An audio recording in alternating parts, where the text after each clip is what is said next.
Hi, everybody. Shawn Rhodes here, and I am so honored to be presenting to you today to the Ontario Golf Superintendents Association. Who I also have on the screen with me is Mr. Jeremy Knopf. Both of us are based out of the Tampa, Florida area, and as we're all kind of working from home, it's always a great idea to kind of let you know, hey, where is this guy broadcasting from? Who is he? What's he about? And all that. I'm going to handle the first half of this session, and then we're going to roll into the second half with Jeremy. So you do see him now. You're going to get to hear a lot from him. Just to give you an outline of the flow we're going to have today, I'm going to be covering the internal operations of dealing with a course or a club in crisis, and Jeremy's going to be focused on the external stuff, the messaging, what we need to be doing for our club members, our communities, all of that great stuff. So we got a lot to fit inside of within an hour. And like I mentioned, I'm out of Tampa, Florida. I'm sequestered here all by myself. I'm about Jeremy and I both are about an hour and a half west of Disney World. In case anybody up there in Ontario ever makes it down to Disney World, that's where we're at. And if this is your first time on a Zoom platform, it's really a great opportunity to involve yourself with us, to get engaged, and a couple of different ways to do that we can test out right now. If you're on our attendee list, welcome to the broadcast. I want you to try some things though. If you are currently using Zoom, go ahead and raise your hand. You will see a way for you to raise your hand there in the center. Yep, I got a couple hands coming up. I'd love to see that. I'd love to see that. 7 of us. Okay, perfect. So at any point, I might ask you, hey, raise your hand if this applies to you, and I'd love for you to do that. So that's one way that you can engage with us during this presentation. Second way you can engage with us, there's a chat window that you'll see down there on the right, and you can chat, you can throw anything in there. We're going to be talking about stuff, so if you can think of any resources that might help your fellow superintendents, since this is going to be shared across the entire OGSA platform, go ahead and throw it in the chat window, and they'll have access to it on the recording. And finally, and this is something we're going to be engaged in, if you have any questions along the way, so you hear me mention something about internal operations, profitability, business crisis, and you're like, Shawn, I have a question about that. Go ahead and pop it into the questions section, and you'll see that down at the bottom of your Zoom screen, which is the Q&A.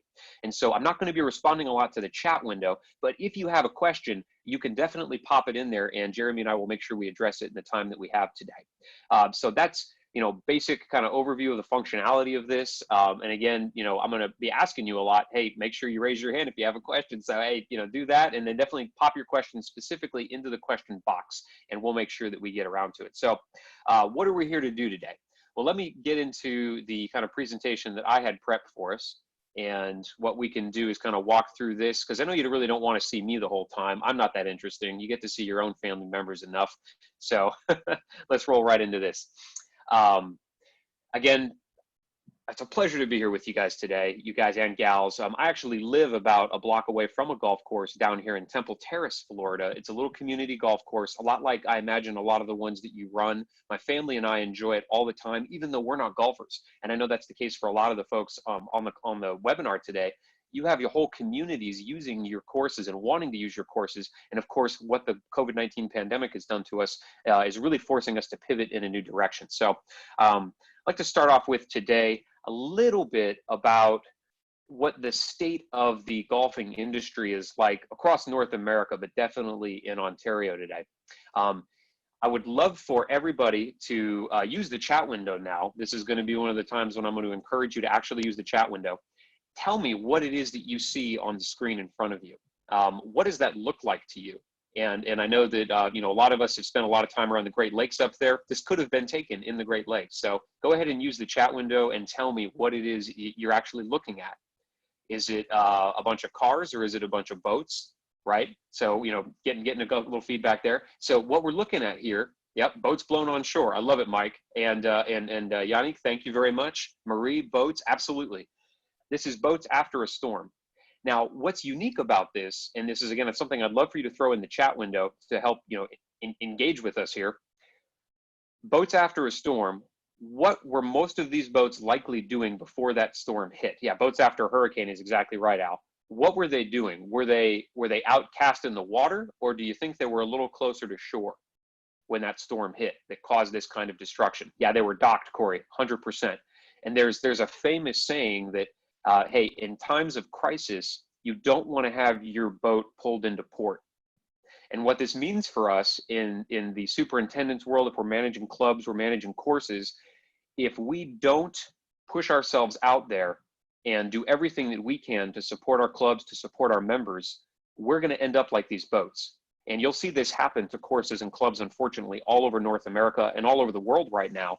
If they don't take the time to take the initiative to figure out what can we be doing differently right now to pivot, to take advantage as much as we can of this changing environment we're in so that we can continue to serve our communities and our club members, we're going to end up just like these boats. And I don't want that to happen, and neither does the OGSA.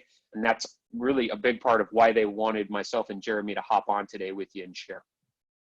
So we're here to discuss one very important thing inside of the club and golfing world today, and that is creating a pivot point in what we do as superintendents, because we're being forced into this.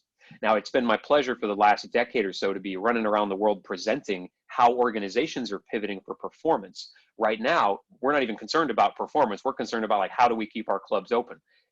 If that is your chief concern right now, to still have a club and be in business next year, go ahead and raise your hand up for us right now.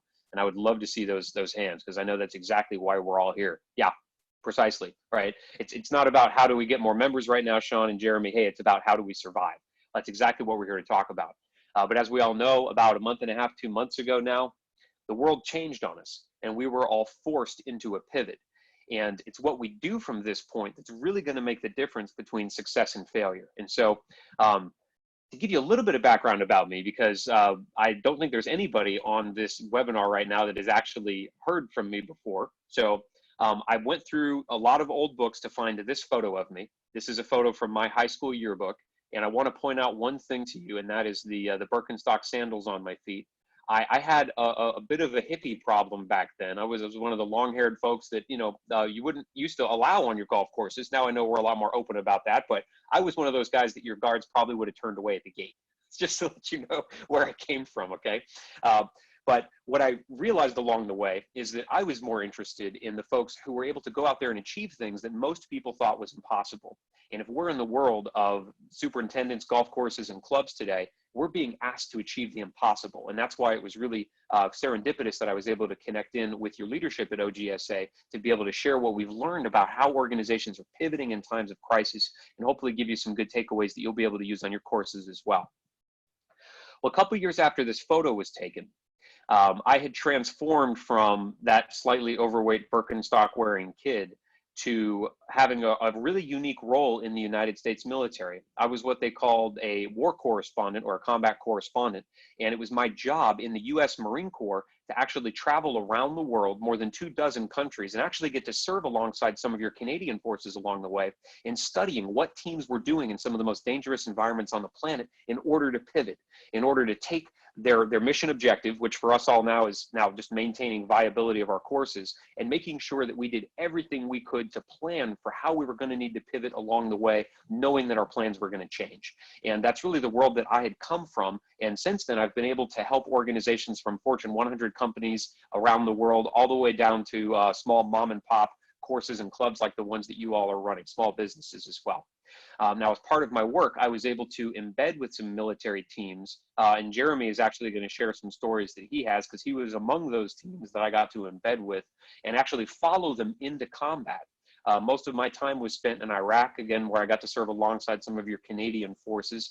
And this is footage that was pulled from other people that actually had the same job as I did. So I was following those Marines on their missions inside the houses they were clearing all over the Middle East and learning, hey, what are we doing in order to pivot actively? And then since then, sharing those lessons that we've learned in studying organizations all across the United States. And these days, what those lessons are showing us, especially in the world of the Golf Superintendents Association, is how unprepared many of our courses and clubs were for this drastic change, for when COVID-19 hit, for the crisis that it actually caused in our profitability. That's what most of us are having to deal with today. And of course, now superintendents are responsible for both the livelihood of their staff and the lives and health of their staff and club members. And that's not something that we really had to concern ourselves with before unless we had really unsafe conditions out on our courses. But if we're a superintendent over a course right now, and we're looking at the newest information that OGSA just released this morning about all the things that we have to require our staff to do in disinfecting and social distancing, there's a lot of things that we have to keep track of now that weren't even part of our world 2 or 3 months ago. And that's really what COVID has forced us into this pivot with.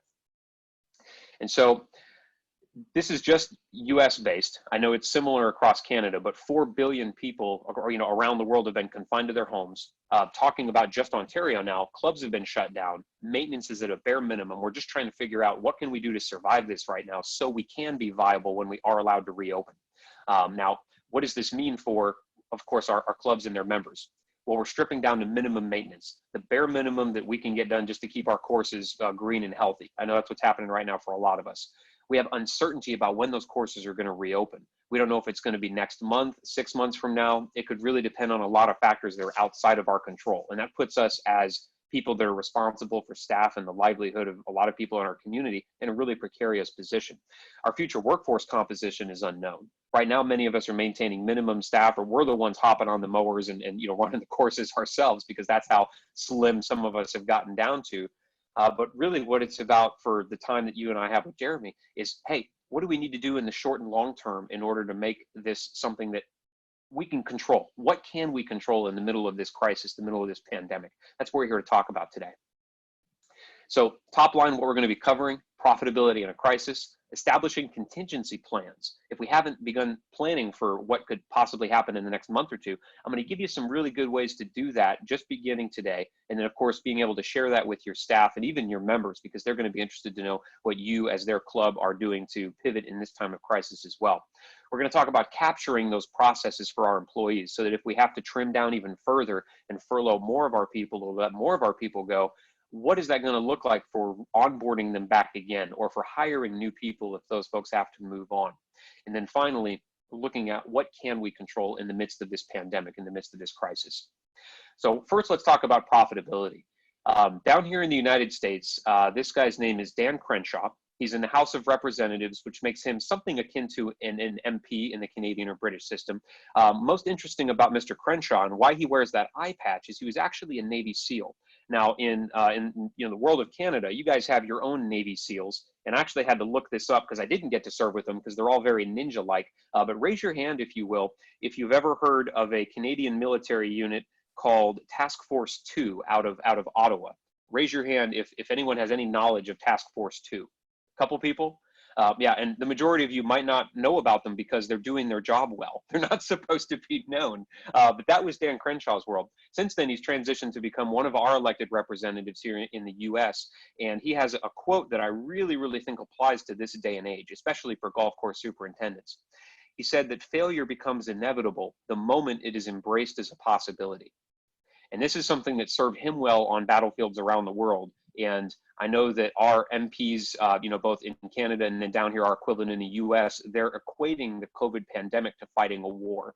And we've even operationalized a lot of wartime acts here in the US in order to get personal protective equipment and things like that to the people who need it most. But I think that's a very important quote to remember in the world of golfing and superintendents right now. Failure is only a possibility if we embrace it as an option. And what I don't want any of us to do as of this day is embrace failure as a possibility, because then it does become an option that we might have to revert to. And so as we look at things that we're going to begin doing now, hey, failure is off the table. I want all of your courses to be in business next year, as I know you do. So let's look at profitability in a crisis. The kind of strategic plan that we might have set for our courses back in January is not going to be viable anymore. And so the challenge that I see a lot of organizations having, and even clubs, is, we had this great plan that we spent a lot of time building. We're in year 3 of this 5-year plan that we have for expansion and getting new members and all the great things we're going to do with our course. It's important that we all take a step back from that and realize that plan is no longer viable because the world has changed too much. Now, it doesn't mean that we have to throw the plan away entirely. It just means we need to shelve what we thought we were going to have the resources to execute right now and begin looking at a new plan. And really what that new plan involves is one thing: what is essential right now? And that's the question we need to ask ourselves, our staff, the folks that are still with us, and even our members that are supporting our clubs. what's essential for us right now. All right, and how that looks internally when we talk about internal communications. Jeremy's going to deal with the external piece here in a minute, but internally, what that looks like is, all right, staff, for right now, what is essential? What is essential for us to maintain our courses, to keep them just green enough to be viable for when we begin, play again on those courses? What's essential for us to maintain the lights staying on? What's essential for us to maintain our compliance standards so that we can keep our kitchens open and regulated from our districts, or down here we call them states, up there, of course, the provinces that you have. I know you all have maintenance and standards you have to maintain to just maintain your licensures. What's essential right now? That's what we have to carve back our operational mentality to right now, just to be able to deal with what's happening. And in order to do that, let's talk about what that runway looks like, because we all have a new runway for our courses. We all have a limited amount of resources. That's just the nature of the universe we live in, unless all of us have great sponsors that are going to keep pouring dollars in for a course that's not functional. We're all dealing with a set amount of budget that we have to figure out what do we do to use that in the best way to keep our courses open. And I akin this to, liken this to a runway, because for a plane, we need to ask the question, and every pilot does before they take off, how far on this runway can we go before we really get in a bad position, before we crash, if you're looking at airline terminology. Oh, and by the way, because I love asking this question, there's always somebody. Is there anybody, one of our attendees right now, that has a pilot's license? Raise your hand if you do. No pilots in the room, really? Okay, all right, this is the first one I've done where I haven't had a pilot. It's a really popular sport these days, so how far can we go before we crash is the question we have to ask ourselves as superintendents right now. And what this means for a lot of organizations is, if you have somebody that serves the role of a finance officer in your organization, and for a lot of us, I know that's the job that we carry, it's imperative that every single week we take a fresh look at what that runway looks like. Because we need to take a really hard look right now at, hey, what does it take to keep our courses viable? What does that cash burn look like right now? How many dollars does that take per month? And how long can we go with our current rate of income flow before we have to make some even harder decisions? And we'll talk about how to plan for those harder decisions here in a minute as well. Because I know for a lot of us, it might come to that. And I want to make sure that you're still in business. And that means planning today.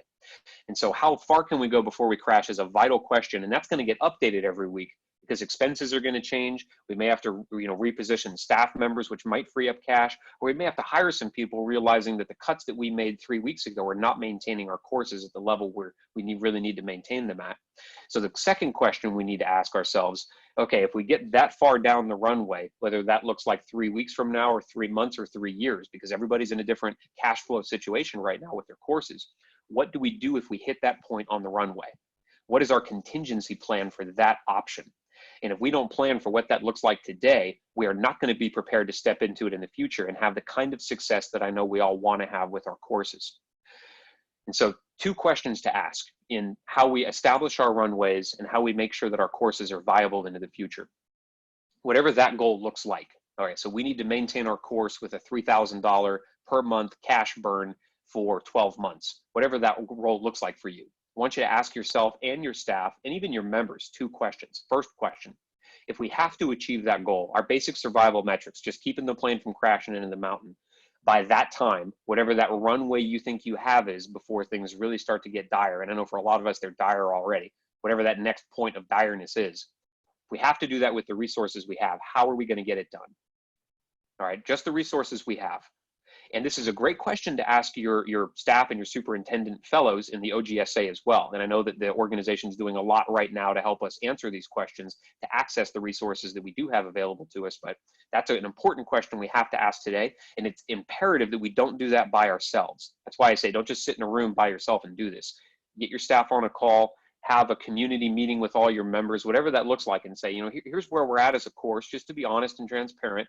And Jeremy's going to talk about how important transparency is in communication with our members here in a second. But what's the thing that we need to be able to communicate to them? Hey, here's our goal.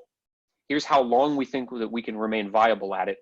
How can we tap into our community together and make sure that that's something that we can get done? That's the first question. Second question, and this one always unlocks options that we didn't know that we had. If we have to achieve that goal by that time, so maintain a cash flow of $3,000 up to July of this year, whatever that looks like for us, with unlimited resources. So if we suddenly had access, if Ontario said, hey, everybody, you're now being included in the COVID relief plan. We're giving each one of your courses access up to, $2 million in revenue, whatever magical scenario would be great for us right now. If that happened, what would we begin doing today to get that done? Now, we may not be able to execute on all that just because the resources aren't actually there. But what it'll reveal to us if we take the time to look at that question is, and we had actually an option here to hire somebody or to tag some interns in to do this, or the parks system is actually bordering one of our courses. Maybe we can figure out a way to help each other out, to tie them into making sure that our grass is taken care of. Options begin to open up for us now that we might not have seen before. If we ask that second question, with unlimited resources, how would we get this survival goal done? And again, it's not a survival goal so much if we got $2 million sitting in our back pocket. But what that question will do is unlock things that we didn't have access to before. Now, second person I want to introduce you to, and this is actually someone I had the pleasure to serve under. In the United States, he was a 4-star general, which I know in Canada you have the equivalent. His name is Stanley McChrystal. What happened in 2011 when the terrorist attack happened in New York down here in the United States is Stanley McChrystal was tapped to take a centralized organization, which was the US military, basically all of our special operators, and he was tasked with making them geographically disparate, sending them out all over the world, still achieving the same mission that they had before. And I know for a lot of us, something that we're struggling with is sending a lot of our staff home, but finding a way to keep them engaged. And in our courses, I know if we don't have maintenance people cutting the grass, making sure that it's got enough water, making sure that the groundskeeping looks nice, they don't have a lot to do via Zoom, right? You're not going to mow the lawn virtually, okay? But a lot of us have staff that we're also engaging, people in finance, administration, that we need to make sure stay engaged. Stanley McChrystal was faced with this exact situation back in 2011. And since then, we look at the last month or two, large US cities and even entire states have hired him because they recognize the value that he brings to taking a team that used to be centralized and spreading them out all over the world with the same mission, still getting the job done. And there are a couple of things that Stanley has taught us about establishing next step plans. These are great questions to ask your team right now. And I would even encourage you to ask your members this at your next virtual town hall, or send out an email survey or whatever that might look like for you. This is going to provide a lot of value for you as superintendents. First question, what do we need to change right now? We look across everything we're doing as a club, as a course. For our staff, what do we need to change right now? And they'll tell you, encourage them to be honest. Say, I may not be able to deliver what you're asking me, but I want you to be honest with me. Give me an answer to this question. And for your club members as well, what do we need to change right now as a club? I know you can't come and play. Our course is shut down. We're not even allowed to give, lessons anymore. A lot of you are pursuing virtual lessons, whatever that might look like. But what do we need to change right now as a club, as a course, to continue to serve you? And they'll let you know. It'd be great if we could open up, a couple of holes just so we could practice, even though it's not sanctioned by the course. And they're doing that at the club that's right down the street from me right now. I don't know if that's an option for you up in Ontario, but that might be something that they would give you feedback wise that would help you retain some members. And you'd be surprised what people would tell you when you actually ask this question. Second question, this is from you as a superintendent position. What do my managers, what do my maintenance staff, what do my folks down there, that used to work in my kitchens or used to be on my groundskeeping team, what do they need to know right now? And if you have a mid-level layer of management, I know some of you have large enough clubs, courses, and organizations where you do have that middle-level layer of management, to ask, what do my managers need to know from me right now as a superintendent? Do they need to know our financial situation? Probably. They don't need to know all the details, but they need to have an overview of what they're dealing with so that they can make more informed and intelligent decisions at their individual organizations and locations out there. And then finally, what do my people need to receive and hear from their leaders? So this is something to ask your maintenance staff. It's something to ask your cooks, something to ask the people that were in charge of your janitorial services, just basic maintenance of your courses. What do you need to hear right now from your leaders? And it's akin to the first question, what do we need to change right now? All right. But what do you need to hear? Do you need to hear daily updates, weekly updates on what our courses are doing right now, when they're going to be reopening, what the local government restrictions are on how close people can be? Ask these questions, because opening that flow of communication internally is what's going to ensure that these people want to be part of our teams and courses and clubs in the future. And just in a second here, Jeremy's going to be dealing with, what do we do externally to make that a reality, to make that happen? And so what I don't want to have happen with all of us, and I'm up for time here in a couple of minutes, what I don't want to have happen is us to get together at an OGSA event down the road and you say, Shawn, I caught that presentation live, I caught the recording. Hey, I really should have asked you this, but we weren't able to get that done on time because we just didn't have access to you, whatever. Put that off to the side. The conversation that we want to have is, Shawn, I'm dealing with this right now. What can I begin doing today?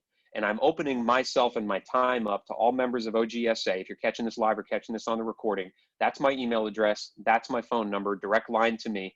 I would love to make the time to have those conversations with you, to be able to give you whatever I've learned from studying these organizations and these teams that have had to survive crisis in their business and operations, so that they could be around the next year to continue serving their clubs and their members and their communities. So please do have that conversation with me, and I definitely encourage it. So, so far, I haven't seen any questions come in. I'm about to turn the mic over to Jeremy, and it doesn't mean that you can't ask me questions. I think we're still going to have some time at the end for some Q&A between both of us. But if you do have any questions, pop them through right now.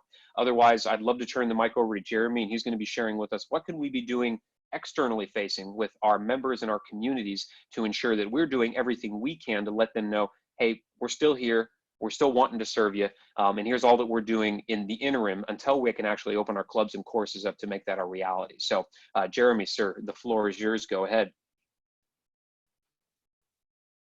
And he's going to unmute himself. That's vital.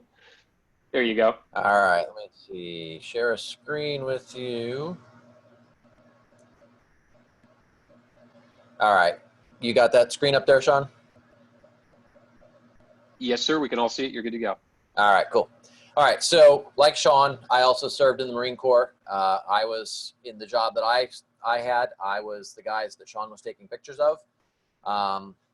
Since then, I've gone on to build my agency. I've been featured in pretty much every major media for my marketing expertise. And yeah, I'm not going to beat that horse to death. So we'll just go ahead and jump right into this. So right now, let me see, why are we not? There we go. All right, so right now, marketing is a lot like running through a minefield. I've seen a lot of people making a lot of mistakes. And part of that is because people are desperate, and desperation tends to lead to poor choices. On top of that, we've also got the fact that people are hypersensitive because of what they're going through. So because of that, you make a misstep in marketing. In normal times, it could have an adverse effect, but right now it could be catastrophic. So there's a right way and a wrong way to handle marketing right now. I've seen some pretty bad examples. Here was one that I saw, different industry, but an insurance agent.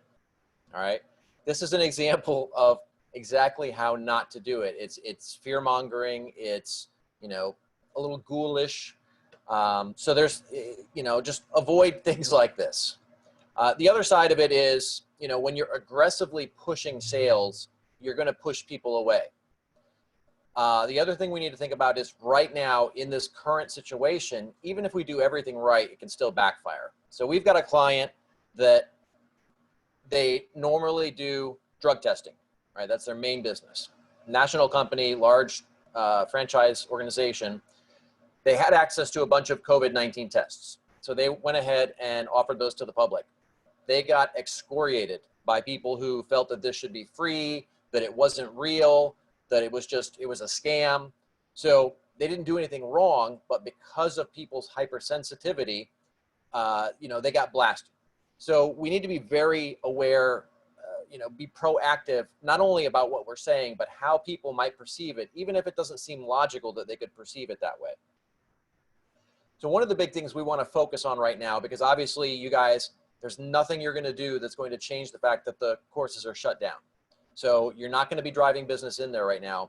What we need to be focused on right now is we need to build a brand that people can really rally behind, something that they're going to get passionate about.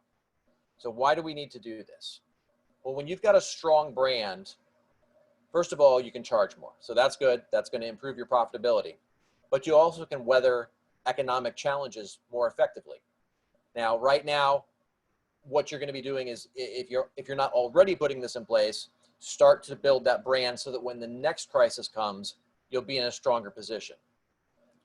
So here's an example of branding. I think most of us have probably seen these little green army men, right? Just a cheap plastic toy, buy them at the dollar store. I know when I was a kid, you could get these things pretty much anywhere.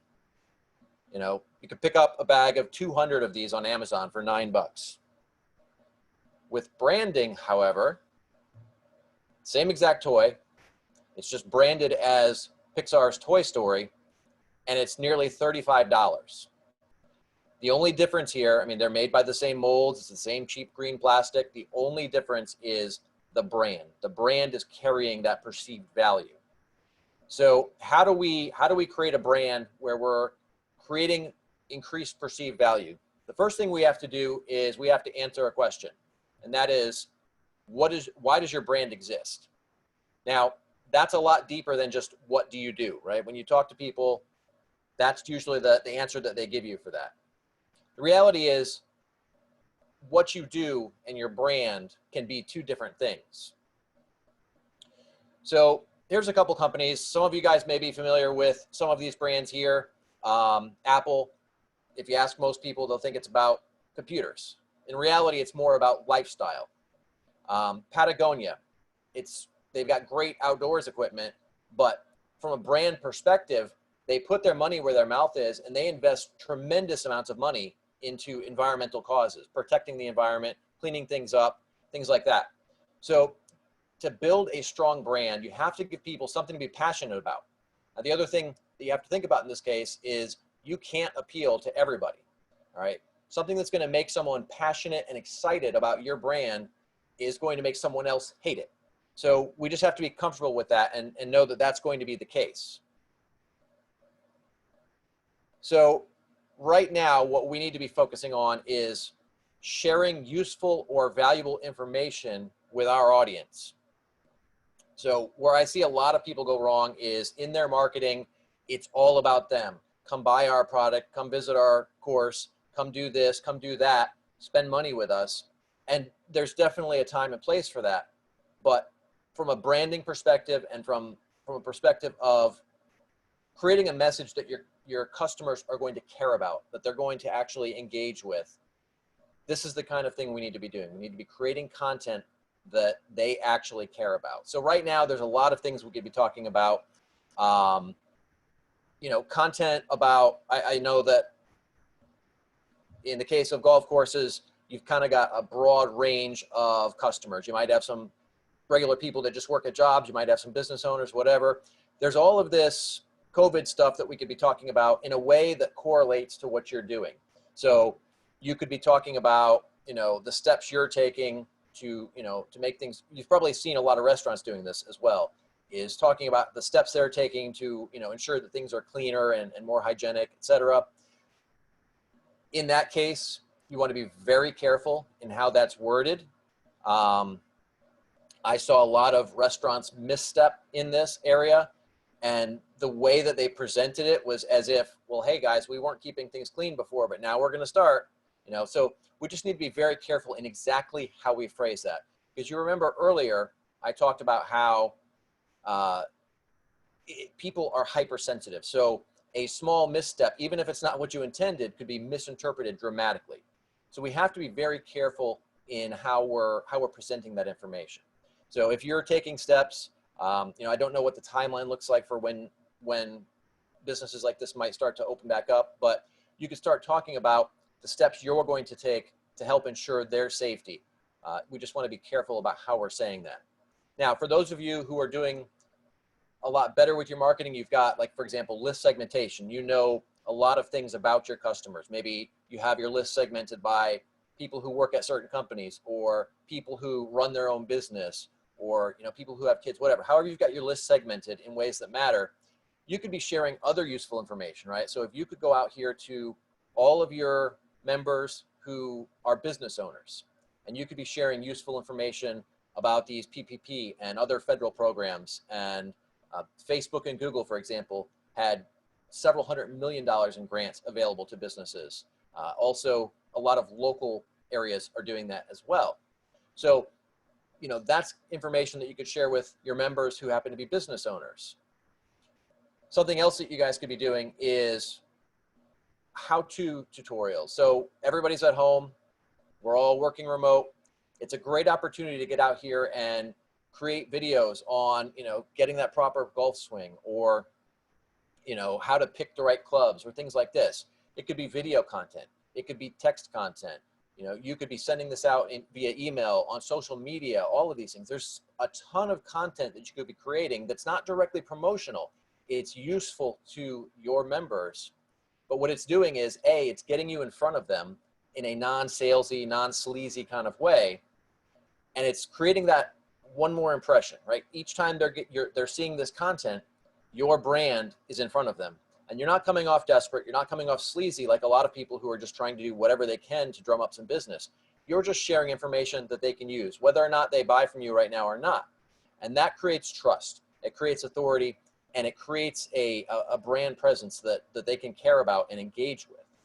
So we want to look at utilizing all formats here, all right? Not just video. Video's great. It's one of the most powerful tools you can use nowadays, but don't focus on one. Try to get everything out there. You could do audio content. You could do text content. And right now is a great time to be doing this, because since the whole COVID thing kicked off, Facebook's traffic, which most of you guys already know that Facebook's traffic is through the roof to begin with. Since all of this happened, their traffic went up over 75%. And a majority of that was video content. The other side is, while this is all going on, so many other businesses have been pulling back on their marketing. They've been cutting it or reducing it dramatically. So that means there's a tremendous amount of supply and there's not as much demand. So that's driven costs for pretty much everywhere, advertising to go down. Facebook especially, but any platform or any publication right now, you could negotiate some great rates, or in the case of Facebook or Google or things like that, the rates are already down because it's based on a bidding system. So it's a great opportunity to get out there, stay in front of these people. Email is something else you should be using, and I did touch on earlier how we can segment the lists. This is a great opportunity to start that if you're not already, but then use these different channels together, right? So if you've got somebody, you can run some ads on Facebook showing them how to get that perfect golf swing, and then get them back here to sign up for your newsletter, right? Maybe you have a little teaser trailer on Facebook, and then they have to sign up for your list to get more comprehensive data, or more comprehensive video rather. Then you're going to start building that list. Now, once you've got that list, you can continue marketing to them as long as you're sharing useful content from now until infinity.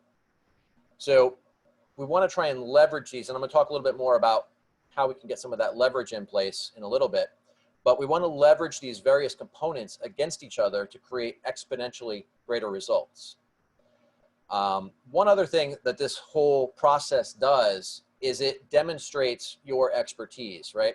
If I don't know how to swing a golf club properly, and I come and I see this video and you've got one of your experts on there showing someone exactly how to do it right and explaining, what's right about this way versus what's wrong about that way, and how certain changes can impact certain things, like how far the ball goes or how straight it goes, whatever the case may be. You're demonstrating that you have the capabilities to help them, right? So if they want to get better at their golf game and they see that, hey, these guys know what they're talking about, they showed me exactly what to do. Well, now when it comes time for them to start getting back out on the course, they're probably going to go to the one that they've been engaging with while they've been locked down all this time. You're also demonstrating your brand personality, right? So when we meet somebody, we decide pretty quickly, either we like that person or we don't, right? We're going to get that gut feel. And the same happens with a company. So when somebody sees how a company engages, how a company communicates, they can get a sense for whether that's a good fit for them, right? Two golf courses could have a very different culture, a very different environment, where one might be great for this person and then a different one is great for that person, and there's no crossover, right? So by demonstrating that, you're going to attract more of the right customers and push away more of the wrong ones. So, I know that a lot of people are afraid to kind of push some customers away, but the thing is, if you've got customers who aren't really ideal, they're not the right customers, even though you're getting that cash flow, it creates more friction internally. Your staff has a harder time converting them into buyers or getting them to buy more. They tend to be the relationship's not quite as strong. They don't refer as many people. So when we focus on getting the right people, it creates a dramatically different situation, dramatically better. And then of course, by sharing this content, you're creating an air of authority, all right? If you're the expert, you're telling people how to do this thing, then it positions you as the expert so that when they have that need, they're going to come to you. The thing we have to be careful about, though, is we need to communicate in their language. So this is something that I run into a lot personally myself, right? If I'm talking about search engine optimization or social media or something, I might use very technical terms just by default. But if I'm talking to a client, I'm going to have to bring the terminology down a little bit, down to more general terms, right? If I'm talking amongst industry peers, I might be talking about algorithm and domain metrics and bounce rate and things like that. But my clients are typically going to use less technical terminology, right? So they may talk about just wanting to get more clients to their website. So what you have to think about is what words are people using that maybe necessarily a professional or an experienced golfer might not. And we have to communicate from that perspective, because if they feel like you're talking over their head, or you're communicating in a way that confuses them, they're going to feel awkward. They're going to feel like maybe they're not smart enough or not good enough to do this, and they'll end up leaving. So keep in mind, we need to look at exactly how we're communicating to them, and what kind of terminology they're using. So a good way we can look at some of this is the questions that they're asking. So they're asking certain questions. They're going to word that differently than probably any of you guys would. So that's a good starting point. There's a lot of tools online for researching some of this type of questions. Google's got some tools for their keyword planner. You've got Quora, which is basically a question and answer site. Answer the Public. There's a lot of resources out there, and I'm happy to, I suspect, Shawn, we can probably share a list of these things with people after the fact. But if anybody has any questions on this stuff, I'm happy to give you guys a list. I'll give you my email after the presentation, and feel free to reach out, and I can share all kinds of resources on this. We also want to look at, when we're communicating to these people, we want to look at the type of goals that they have, right? So you've probably got people who are playing golf for various reasons. Some may just do it because it's fun. Some may do it because they're trying to, use it as a form of exercise. Some people may even be doing it because that's their job. They're a professional golfer, or they're, a coach or something of that nature. We're going to want to communicate to those people differently. And this is where I talked earlier about segmenting your list.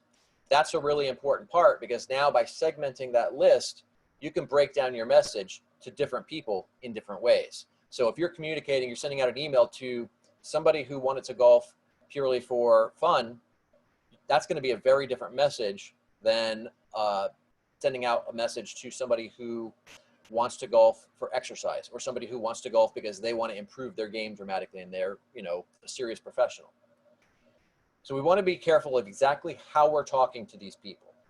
A lot of marketers, they don't understand their audience. I see this, Shawn, you've probably seen this as well. Whenever you watch a military movie, what happens in there is just not accurate. And that's because the Hollywood folks a lot of times don't understand how things are in the military. Same with marketing. For us, it's easy to kind of fall into our, we're in the trenches, we're face to face, we're dealing with all this stuff. We don't see things the same way that our customers do. So it's really important to make sure that we understand their perspective. At the same time, we want to make sure that we're getting the most out of our results. So we want to leverage marketing automation. Now, when I say we want to leverage this, we want to leverage it properly. So I'm not talking about the sleazy stuff that you guys have probably seen. If any of you guys spend any time on LinkedIn where you get these automated messages and then you don't reply, and then there's another one and another one and another one, and it's like they're having a conversation, but you're not actually there. It's like they're just communicating as if you had replied, and it's just purely automated. That's garbage, and we don't want to do anything like that. But there's a lot of other ways we can utilize automation in a way that's going to save you guys time and money. And right now, with what's going on, I mean, that's a really important thing. If we can save money, get the same or better results by doing that, then we, by all means, should be doing that. So here's a good example. I've got these particular landing pages. For example, we've got a landing page for a webinar. So somebody signs up for that. It's got a contact form on it that they register, and all that information goes in there. For most people, that's where that information stops. You fill out a contact form, it sends an email to the website owner, it sends an email to the person who filled it out, and that's the end of it. However, the proper approach is to turn that into a multi-step tool. So on my form, when somebody fills that out, of course it sends an email to the person who filled it out, and it sends an email to my company, but then it also adds them to an email list and applies the appropriate tags so that they're on the right lists. It also goes and registers them immediately as a registrant in that Zoom webinar. Then it sends a follow-up email encouraging them to schedule an appointment. It's got a link which directly connects to my calendar.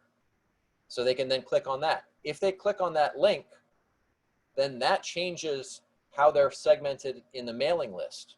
And then of course it automatically adds them to the calendar. So there's a lot of things like this that you guys can be doing that could dramatically reduce the workload that you have from a marketing perspective and help you to just get better results out of it. And it's not just the contact form or registration forms or things like that, but there's a lot of different things about this. I mean, depending on what systems you guys have in place,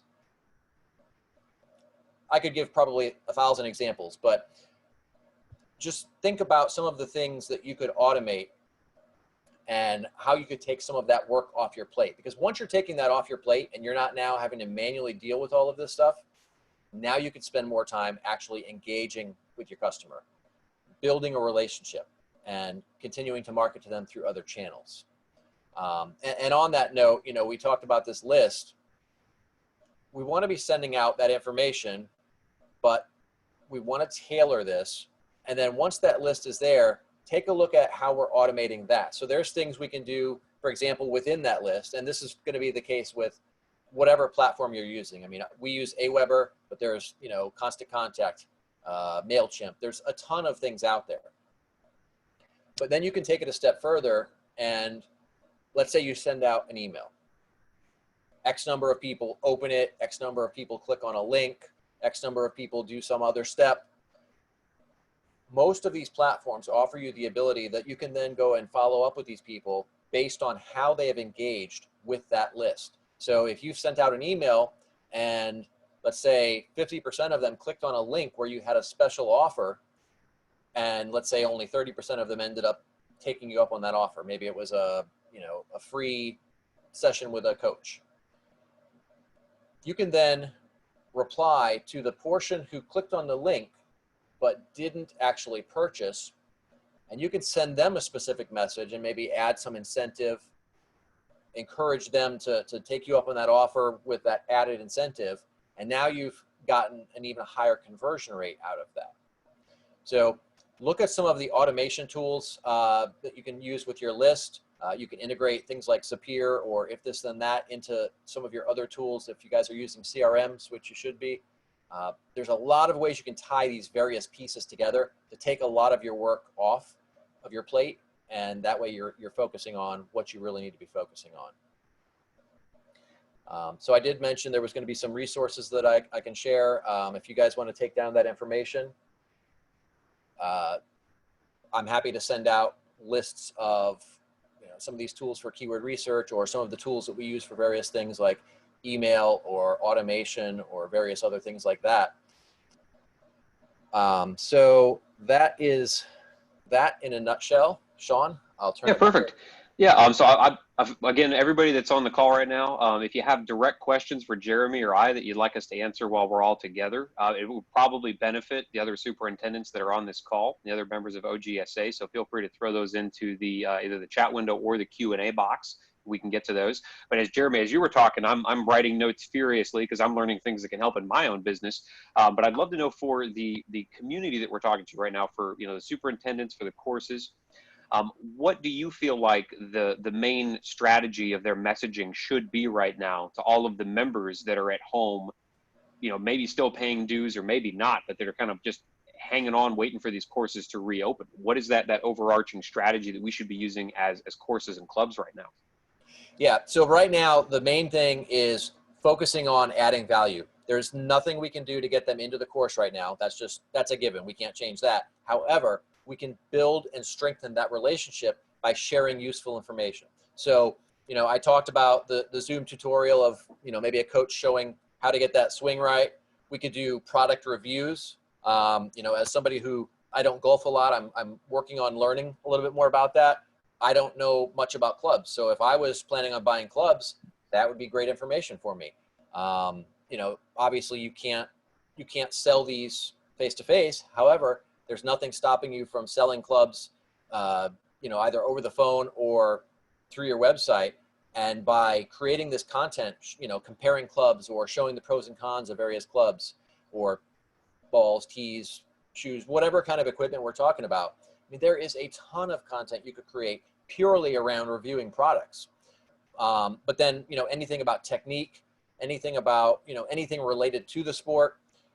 Another thing you could do is if you have relationships with professional golfers, you could reach out to them, do a Zoom interview, right? People are super passionate about sports. So if they see that video of that particular golfer that they follow, they're a fan of that person, they're very likely going to watch that. They very likely will share it as well. So just creating content that people can use, even if they're not going to buy anything immediately, but you're building and strengthening that relationship. But then all of that content can be used to continue to market. So so I touched on video, and I keep going back to that because that's an incredibly powerful platform. But let's say we take that, and then, so we don't just put it on YouTube, or we don't just do a Zoom video, but then we take that and we put it over on YouTube. Well, now you're sitting there in the second largest search engine in the world. And provided that you properly set up that video on that YouTube page, get the description right, get the tags right, the title, all of that stuff, you get this dialed in, now that can rank for something. So somebody goes into Google, as most of you probably have, and you type something in, you probably occasionally see videos there rather than just the little blue links. That's an opportunity to get in front of more people. And that's something that's going to have exponential results, because it's not just right now, it's now until infinity, right? Until that video eventually gets taken down, if you ever take it down, or YouTube closes or whatever. So by putting these videos up there, once you've created them, now you've got the immediate effect, but then you also have the long-term effect. And then you can reuse that content. You can reshare it through email, through social media. You can put them on your website, right? We take those videos, we put them on our website. Let's say we've got a page about Callaway golf clubs.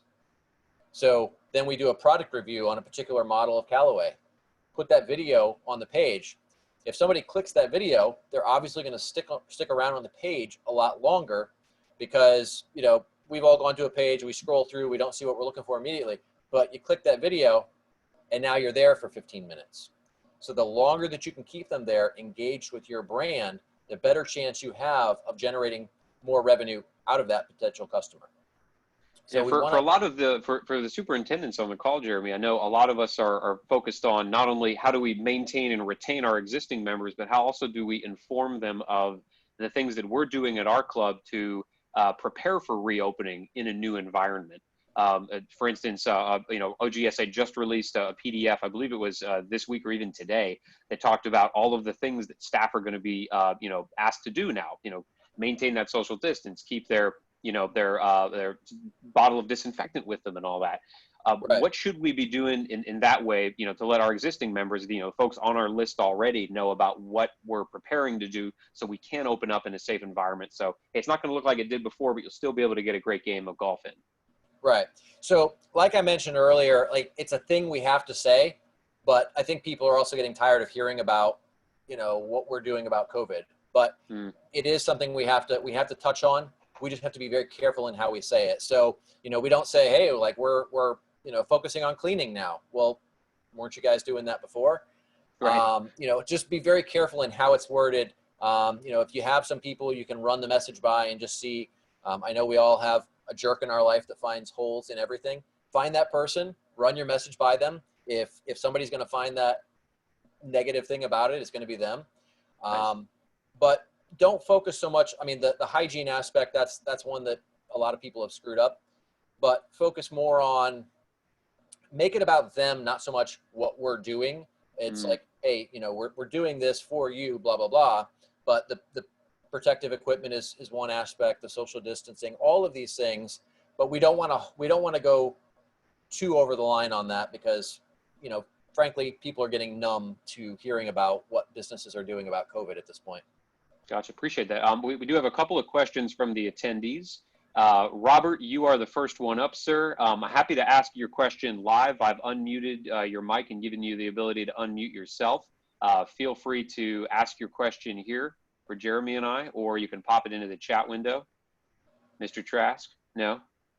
He's probably like, oh my God, I walked away from the computer for a second and now Shawn's calling me out by name. Okay. While Robert's working that out, Mike Condon, go ahead, sir. If you have any questions, I'm happy for you to unmute yourself. I'll give Mike and Robert the opportunity to get up here on the mic and chat with us. No? Okay. I guess they had their hands up and they must have walked away to get a cup of coffee. That's okay. That happens. All right. We got two here in the chat. Okay. Go ahead. From Owen Russell. The main challenge we will have is managing expectations. Our members have vivid memories of the course conditions. How do we explain areas we cannot maintain the same way? At the same time, we're trying to promote the course to prospective members. Give me a little bit more context there, Owen. When you say areas that you cannot maintain the same way, tell me a little bit more about what that means.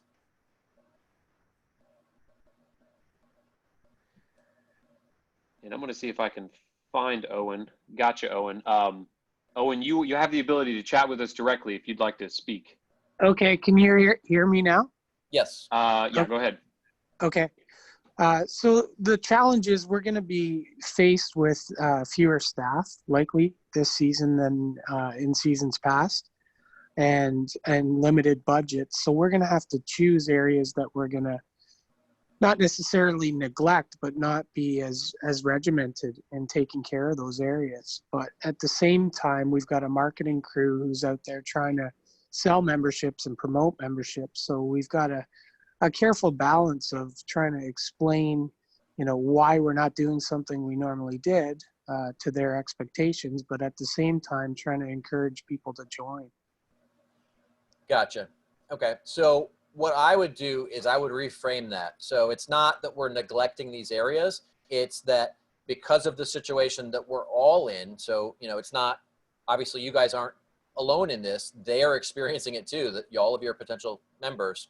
So they certainly can understand when you tell them, look, because of this situation, you know, we've had to take steps to kind of realign our workforce in a way to provide the best possible service for you. And what you're doing is you're showing them what you're doing for them, and you're not really talking about the things that are being pulled away, because that's assumed, that's a given. But we want to reemphasize what you're actually doing for them instead of talking about what you're not doing. And by doing that, they're going to understand that you're really looking out for their best interest. Does that help? Yeah, I think so. I think most of our clubs, the private clubs, want to charge the same dues. So like we're currently in a situation where they want to charge the same dues, but with the forcing of closing the clubhouses for an extended period of time, the revenue is not going to be the same. So they have to disperse the revenue to carry the clubhouse building, taxes, heat, hydro, all of those things without any income. So they're gonna scalp off of maintenance budgets and other budgets. So, but it's a difficult balance to explain that to somebody, because they're just gonna notice what's different, in my opinion. So some of the things you can do, they'll notice what we're still doing for sure. Right. Something you could do is find ways to add value without increasing costs. So, you know, once this is all over and you can actually start having people back out at the course, something you might want to try is getting all of your members who happen to be business owners together and doing a networking event, right? After we come to the other side of this thing, everybody wants to get their businesses back up and running at full speed. This is a great opportunity to get these people back into your place. You're creating an environment where there's value being shared with them, without costing them anything and without costing you anything, you could probably get, you know, sponsorships from various, I don't know, food, liquor companies, whatever, to help offset the cost here for you. But now you're creating an environment where there's more value being given to them.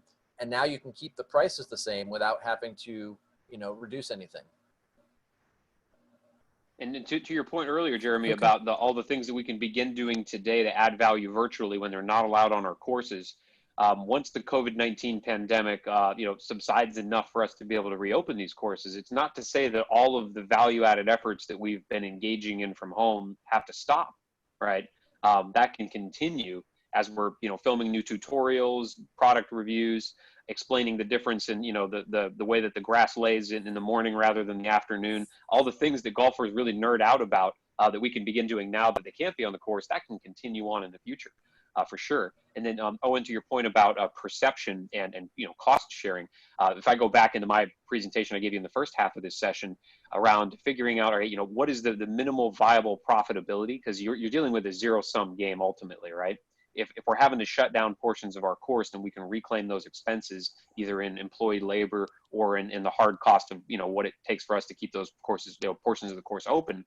But then on the other side of that, it's like to Jeremy's point, what are we doing to add value back so that they see, hey, I may not be able to play hole 9 anymore because it's been shut down due to maintenance, cutbacks. But and that's not to say that to Jeremy's point, don't say we're taking away this thing, right? It's we're having to reorganize right now for your benefit, and so we've had to shut down course 9, but we've also been able to open up this new pro, series on YouTube that you can get access to. We're having a socially distanced networking event, every second Friday of the month, trying to figure out ways that are zero to low cost that we can continue to add value back to our members as we begin to come out of this and hopefully regain more members and more revenue.